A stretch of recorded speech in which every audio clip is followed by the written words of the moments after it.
اور اگر ہم کلمے کے حروف کو دیکھیں تو وہ بھی 12 بنتے ہیں۔ لا الہ الا اللہ، لا کے 2 حرف، الہ کے 3 حرف، اللہ کے 3 حرف اور اللہ کے 4 حرف، تو 4 اور 6 10 اور 2 12، تو لا الہ الا اللہ کے 12 حروف ہیں، اور انسان کے جسم میں گناہ کرنے والے اعضاء بھی 12 ہیں۔ تو مشائخ نے لکھا ہے کہ جو بندہ لا الہ الا اللہ کی تسبیح پڑھے گا، اللہ اس کے سب اعضاء کے گناہوں کو معاف فرما دیں گے۔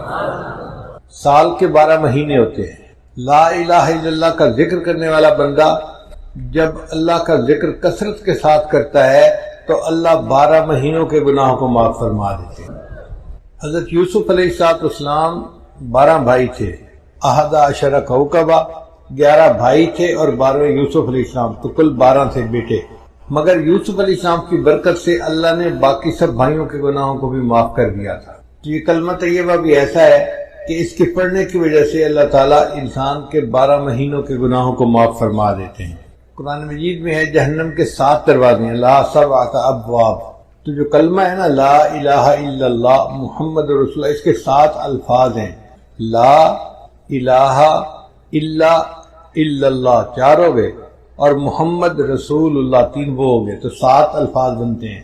تو جہنم کے 7 دروازے ہیں، تو جو بندہ لا الہ الا اللہ محمد رسول اللہ پڑھ لیتا ہے اس کے لیے اللہ تعالیٰ جہنم کے 7 دروازوں کو بند فرما دیتے ہیں۔ اب اس لا الہ الا اللہ کے ذرا معرف کو سن لیجئے۔ لا الہ الا اللہ یہ مقصد زندگی ہے، اور محمد الرسول اللہ یہ طرز زندگی ہے۔ لا الہ الا اللہ یہ یقین کی دنیا ہے، اور محمد الرسول اللہ یہ عمل کی دنیا ہے۔ لا الہ الا اللہ یہ روحانی دنیا ہے، اور محمد الرسول اللہ یہ جسمانی دنیا ہے۔ لا الہ الا اللہ کا تعلق باطن سے ہے جس کو دکھایا نہیں جا سکتا، محمد الرسول اللہ کا تعلق ظاہر سے ہے جس کو چھپایا نہیں جا سکتا۔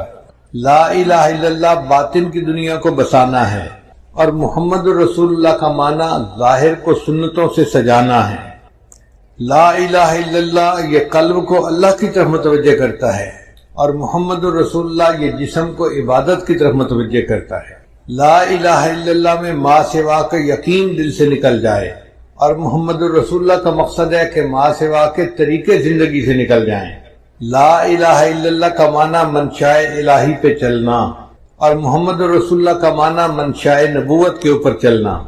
لا الہ الا اللہ اس میں جلال ہے، اور محمد الرسول اللہ اس میں جمال ہے۔ لا الہ الا اللہ میں احکامات الہی پر چلنے میں کامیابی کا یقین، اور محمد الرسول اللہ میں سنن نبی پر چلنے میں کامیابی کا یقین۔ اللہ تعالیٰ نے غزوہ بدر میں لا الہ الا اللہ میں کامیابی کا سبق سکھایا، اور غزوہ احد میں محمد الرسول اللہ میں کامیابی کا سبق سکھایا۔ لا الہ الا اللہ یہ درخت کی جڑ کی مانند ہے، جڑ جتنی مضبوط ہوگی درخت اتنا مضبوط ہوگا، اور محمد رسول اللہ یہ درخت کی شاخوں کی مانند ہے، شاخیں جتنی زیادہ ہوتی ہیں، پتے زیادہ ہوتے ہیں تو پھل بھی زیادہ ہوتا ہے اور اس کا سایہ بھی زیادہ ہوتا ہے۔ لا الہ الا اللہ یہ پاسپورٹ کی مانند ہے، اور محمد رسول اللہ یہ جنت کے ویزے کی مانند ہے۔ اب لا الہ الا اللہ میں اللہ کی ذات کا تعلق ہے، اور محمد رسول اللہ میں نبی علیہ السلام کی رسالت کا تعلق ہے۔ گویا 2 ہستیوں سے ہمارا واسطہ پڑا، ایک اللہ سے جو ارحم الراحمین ہے، اور ایک محمد الرسول اللہ سے جو رحمت للعالمین ہے۔ کسی شاعر نے کیا اچھی بات کہی، یا رب تو کریمی و رسول تو کریم، اے رب آپ بھی کریم ہیں اور آپ کے رسول صلی اللہ علیہ وسلم بھی کریم ہیں، صد شکر کے ہستیم میں آنے دو کریم۔ میں اللہ کا شکر ادا کرتا ہوں کہ میرا معاملہ 2 ہستیوں کے درمیان ہے جو دونوں کریم ہیں۔ اب اللہ تعالیٰ کے ارحم الراحمین ہونے کا ذرا نظارہ دیکھیے۔ اللہ رب العزت کی رحمت کے 2 نام ہیں، ایک ہے رحمان اور ایک ہے رحیم۔ تو طالب علم کے ذہن میں بات آتی ہے کہ 2 نام کیوں ہیں؟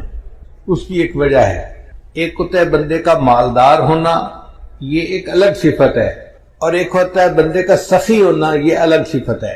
کئی دفعہ بندہ مالدار تو ہوتا ہے، سخی نہیں ہوتا تو مال کس کام کا۔ کئی بندہ سخی تو بڑا ہوتا ہے، پلے کچھ نہیں ہوتا تو اس کی سخاوت کس کام کی۔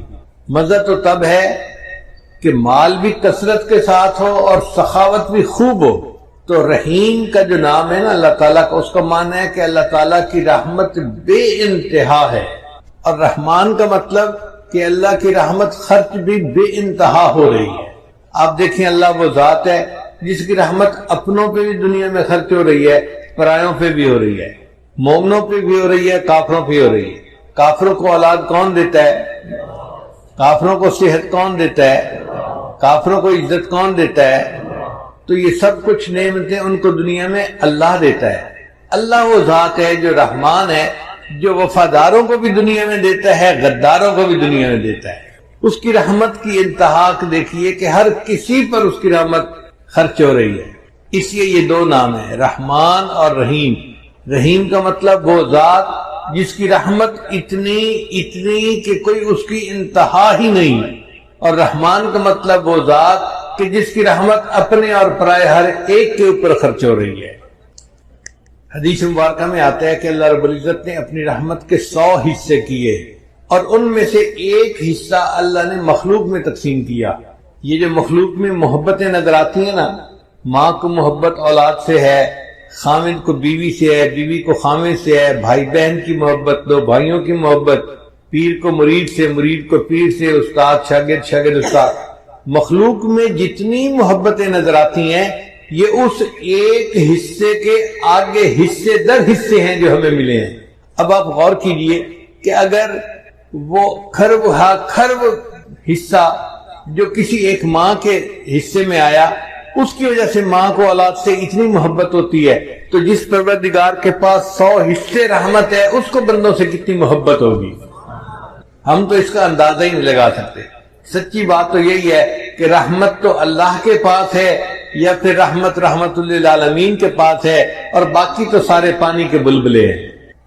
چنانچہ اللہ رب العزت نے اپنے پیارے حبیب صلی اللہ علیہ وسلم کی امت کے لیے دنیا میں ایسا نظام بنایا کہ چھوٹے چھوٹے بہانوں سے ان کے گناہوں کو معاف کرنا ہے۔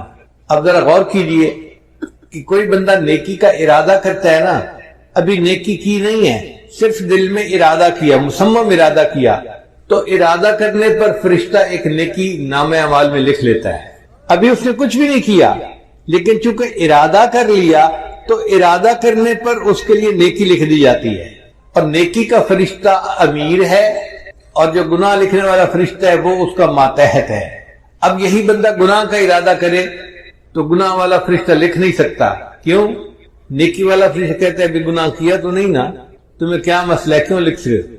گناہ کا ارادہ کرے تو نہیں لکھ سکتا، نیکی کا ارادہ کرے تو نیکی لکھی جاتی ہے۔ پھر ایک بندے نے گناہ کر لیا تو گناہ والا فرشتہ پوچھتا ہے اپنے افسر سے، میں لکھ لوں، اس نے تو گناہ کر لیا۔ وہ کہتا ہے یار تمہیں جلدی کیا ہے، تھوڑا ویٹ کرو، ہو سکتا ہے کہ یہ شرمندہ محسوس کرے اور توبہ کر لے اور گناہ لکھنے کا موقع ہی نہ آئے۔ 6 گھنٹے تک وہ انتظار کرواتا ہے۔ اگر بندہ گناہ کرنے کے 6 گھنٹے بعد تک بھی افسوس نہیں کرتا تو پھر اس کا گناہ لکھا جاتا ہے۔ لیکن جو ایک نیکی لکھتے نا فرشتہ، وہ کئی مرتبہ ایک نیکی کو 700 گنا تک بڑھا دیتا ہے۔ حدیث مبارکہ میں آتا ہے کہ جب کوئی بندہ سو جاتا ہے تو نیکی والا فرشتہ ایک نیکی کے بدلے میں 10 گناہوں کو مٹا دیتا ہے۔ اب سوچئے کہ ہم تو سو رہے ہیں، لیکن نیکی والا فرشتہ ایک نیکی کے بدلے 10 گناہوں کو مٹاتا چلا جا رہا ہے۔ تو کئی مرتبہ کوئی گناہ بچتا ہی نہیں، مومن نے نیکیاں اتنی کی ہوتی ہیں۔ حدیث مبارکہ میں آتا ہے، بخاری شریف کی روایت ہے کہ جس بندے نے دن میں 100 مرتبہ سبحان اللہ و بحمدہ پڑھ لیا، اللہ اس کے سب گناہوں کو معاف کر دیتے ہیں، اگرچہ اس کے گناہ سمندر کی جھاگ کے برابر کیوں نہ ہوں۔ اب بتائیے کتنا چھوٹا سا ذکر ہے، 100 مرتبہ یہ ذکر کرنے پر اللہ تعالیٰ بندے کے سب گناہوں کو معاف فرما دیتے ہیں، اگرچہ اس کے گناہ سمندر کی جھاگ کے برابر کیوں نہ ہوں۔ پھر اللہ تعالیٰ نے دل کی ندامت کو توبہ بنا دیا۔ ایک بندہ زبان سے کچھ نہیں بولتا، مگر غلطی کرنے کے بعد اپنے دل میں نادم ہوتا ہے، تو الندم توبۃ، وہ جو دل میں نادم ہوا، شرمندہ ہوا کہ سوری مجھے ایسے نہیں کرنا چاہیے تھا، میں غلطی کر بیٹھا، یہ دل سے نادم ہونا ہی اس کی توبہ ہے، اس پر اللہ گناہ معاف فرما دیتے ہیں۔ تو دیکھیے اللہ تعالیٰ بہانے ڈھونڈ رہے ہیں نا بندے کے گناہوں کو معاف کرنے کی۔ پھر اللہ تعالیٰ نے توبہ کے قبول ہونے کے لیے کوئی شرط متعین نہیں کی، کہ یہ شرط پوری کرو گے تو توبہ قبول کریں گے. بندے نے توبہ کی، اللہ نے فوراً قبول فرما لی. پھر جو بندہ بیمار ہو جاتا ہے تو بیماری کی وجہ سے اس کے گناہ معاف ہو جاتے ہیں. حدیث مبارکہ میں ہے کچھ لوگ بیمار ہوتے ہیں ان کے گناہ معاف ہو جاتے ہیں، اور جب بیماری سے صحت یاب ہوتے ہیں وہ اس طرح گناہوں سے پاک ہوتے ہیں جس طرح اس دن پاک تھے جب اس کی ماں نے ان کو جنم دیا تھا. بیماری کیا آئی؟ بندے کے لیے روحانی غسل کا سبب بن گئی. پھر دنیا میں کوئی پریشانی آتی ہے، مصیبت آتی ہے، بندے کو ٹھوکر لگے، گناہ معاف. حتیٰ کہ اگر اس کا چراغ جلتا ہوا بجھ جائے تو اس پر بھی گناہ معاف ہو جاتے ہیں. تو اتنی چھوٹی چھوٹی پریشانیوں پر اللہ گناہ معاف کرتے ہیں. ایسے لگتا ہے کہ اللہ کی رحمت تل گئی ہے کہ میں نے اپنے محبوب کے امتیوں کے گناہوں کو معاف کر دینا ہے. پھر کچھ لوگ گناہ کر لیتے ہیں مگر اس پر توبہ استغفار نہیں کرتے. اللہ تعالیٰ نے ایک اور سبب بنا دیا. حدیث مبارکہ میں آتا ہے کہ اللہ تعالیٰ مچھلیوں کو، پرندوں کو اور چیونٹیوں کو حکم فرماتے ہیں کہ تم ایمان والوں کے لیے استغفار کرو. وہ مچھلیاں پانی میں، پرندے ہوا میں اور چیونٹیاں اپنے دلوں میں مومنوں کے لیے استغفار کر رہی ہوتی ہیں. اور یہ تو زمین کی مخلوق تھی. اللہ تعالیٰ نے اس سے بھی اور بڑا کرم کیا. وَيَسْتَغْفِرُونَ لِمَنْ فِي الْأَرْضِ، اللہ فرشتوں کو حکم کرتے ہیں کہ جو مومن گناہگار خطا کر بیٹھے تم ان کے لیے استغفار کرو، میں گناہ معاف کر دوں گا. تو فرشتے بندوں کے لیے استغفار کرتے ہیں. پھر ایک دوست کی دعا پر اللہ تعالیٰ دوسرے دوست کے مغفرت فرما دیتے ہیں. کہ دیکھیے جمعہ کے دن اللہ تعالیٰ پورے ہفتے کے گناہوں کو معاف فرما دیتے ہیں. حدیث مبارکہ میں آتا ہے کہ رمضان مبارک میں اللہ تعالیٰ پورے سال کے گناہوں کو معاف فرما دیتے ہیں. جس بندے نے حج کیا یا عمرہ کیا، رجع کہ یوم ولدت امہ، وہ حج سے اس طرح واپس لوٹتا ہے جیسے اس دن گناہوں سے پاک تھا جب اس کی ماں نے اس کو جنم دیا تھا. اللہ اس طرح گناہوں سے بندے کو پاک کر دیتے ہیں. حدیث مبارکہ میں آتا ہے کہ جو عورت اپنے خامن سے حاملہ ہوتی ہے تو جس لمحے اس کو حمل ہوتا ہے زندگی کے پچھلے سب گناہوں کو اللہ معاف فرما دیتے ہیں. پھر وہ جب بچے کو جنم دیتی ہے تو بچے کو جس وقت جنم دیتی ہے دوبارہ اس کی زندگی کے سب گناہوں کو معاف کر دیا جاتا ہے. پھر وہ بچے کو دودھ دیتی ہے، پالتی ہے. اب یہ بچہ جب بولنے کے قابل ہوتا ہے، اگر یہ بچہ سب سے پہلے اللہ کا نام زبان سے نکالے، اللہ تیسری مرتبہ پھر اس کے زندگی کے سب گناہوں کو معاف فرما دیتے ہیں. تو اس سے تو پتہ چلتا ہے کہ اللہ تعالیٰ کی رحمت تل گئی ہے بندوں کے گناہوں کو معاف کرنے کے لیے. یعطیک ربک فترضی، اے میرے محبوب صلی اللہ علیہ وسلم، اللہ تجھے اتنا عطا کرے گا کہ تو راضی ہو جائے گا. ہمارے مرشد عالم نے اس کا ترجمہ یوں فرماتے تھے سمجھنے کے لیے کہ وَلَسَوْفَ يُعْطِيكَ رَبُّكَ فَتَرْضَى، اللہ تجھے اتنا دے گا کہ تو بس بس کرے گا. ہوتا ہے نا، آپ اپنے ایک برتن میں دودھ لے رہے ہیں اور دودھ ڈالنے والا اتنا ڈالتا ہے کہ وہ کنارے تک آ جاتا ہے تو لینے والا کہتا ہے بس بس بس بھائی. تو اس آیت کا ترجمہ یہی ہے. اللہ فرماتے ہیں میرے محبوب، اللہ تجھے اتنا دے گا کہ تو بس بس کرنے لگ جائے گا.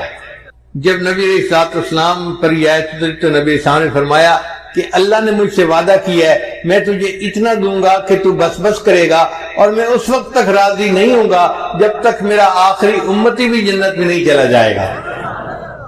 اللہ اکبر کبیرہ. چنانچہ حدیث پاک میں آتا ہے کہ محشر کا میدان ہوگا، فرشتے کہیں گے نبی علیہ السلام کو کہ آپ ممبر کے اوپر بیٹھیے. نبی علیہ السلام ممبر پر نہیں بیٹھیں گے. کیوں؟ ایسا نہ ہو کہ میں ممبر پر بیٹھوں اور ممبر جو ہے اس کو اڑا کر جنت پہنچا دیا جائے اور میری امت کا پیچھے حساب باقی رہ جائے. نبی علیہ السلام انتظار کریں گے کہ جب حساب مکمل ہو جائے گا تب میں ممبر پر بیٹھوں گا، پھر میں جنت میں جاؤں گا. چنانچہ نبی علیہ السلام نے ایک پر تو دعا مانگی کہ یا اللہ میری امت کا حساب میرے سپرد فرما دیجیے. اللہ تعالیٰ نے پوچھا میرے محبوب صلی اللہ علیہ وسلم آپ ایسی دعا کیوں کر رہے ہیں؟ اللہ یہ دعا میں اس لیے کر رہا ہوں کہ میں نہیں چاہتا قیامت کے دن میری امت کے گناہوں سے باقی دنیا واقف ہو. جب میں نے حساب لینا ہوگا تو میں حساب لے لوں گا اور کسی کو پتہ بھی نہیں چلے گا کہ میری امت کے کرتوت کیا تھے. تو اللہ تعالیٰ نے فرمایا میرے محبوب صلی اللہ علیہ وسلم آپ کی امت کا حساب میں ہی لوں گا، مگر میں اس طرح گناہوں کو معاف کروں گا کہ جب آپ کی امتی قیامت کے دن آئیں گے بڑے بڑے گناہ پہلے ہی معاف ہو چکے ہوں گے. تو دیکھیے